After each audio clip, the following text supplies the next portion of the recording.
The Take Back the Night March is about women's right to feel safe from violence when out alone at night. What do we want? When do we want it? What do we want? When do we want it? Groups like the Western Springs Young Feminist Club invite young women and young men to question the drivers in sexist culture today.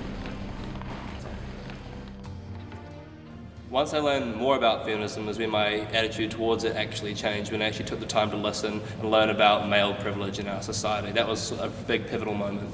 We started the group because we saw issues within our school that we felt needed a voice behind them. I'm a feminist because I believe in equality between all genders. Our society is sexist. I've been manager of the Auckland Women's Centre for 10 years, and over that time feminist issues have become more urgent. Women are blamed for rape because of what they wore, or how much alcohol they drank, or who they went out with. We need to challenge this rape culture and educate our young people. Our children are going to grow up in a world where information is so readily, so freely and so easily available to them in every aspect of their life.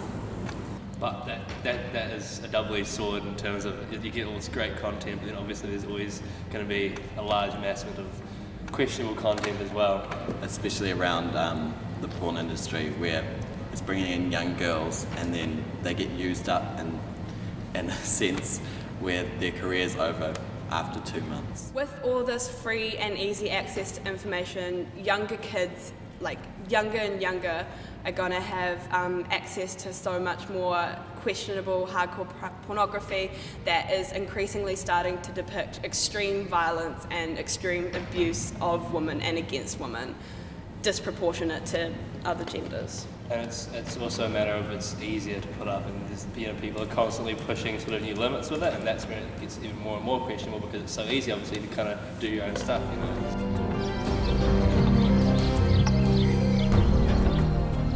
We want to celebrate sexuality.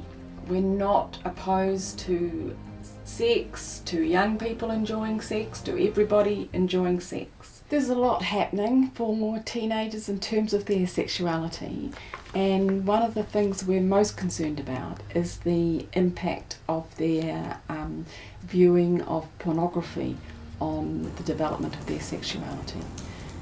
It's important to realise that pornography doesn't exist in a vacuum. Pornography is sexist and it exists in our very sexist society. It's of great concern that children have access to pornography when that's not even what they're looking for.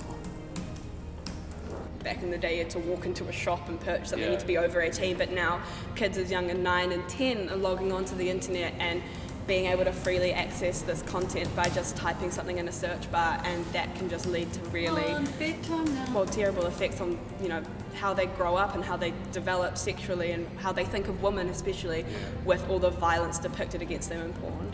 Most porn is objectifying women, and that's like there's no way that you can escape that except through it being shown as consensual or not glorifying like rape scenarios essentially. Yeah, and a lot of the violent porn is coming along with glorifying, having sex with women who are passed out, who are tied up, who are saying no. And that thing about, you see in the scenarios with a woman acting, she's acting, but she's saying no and they keep going, and that's just going to keep perpetuating rape culture in our society and hurting how our young men see young women.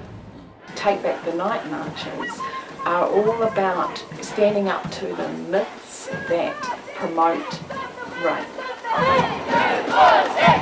Stop the violence! Stop the hate! We're women's rights are under attack! Stand up, fight back! What do we want? Mainstream!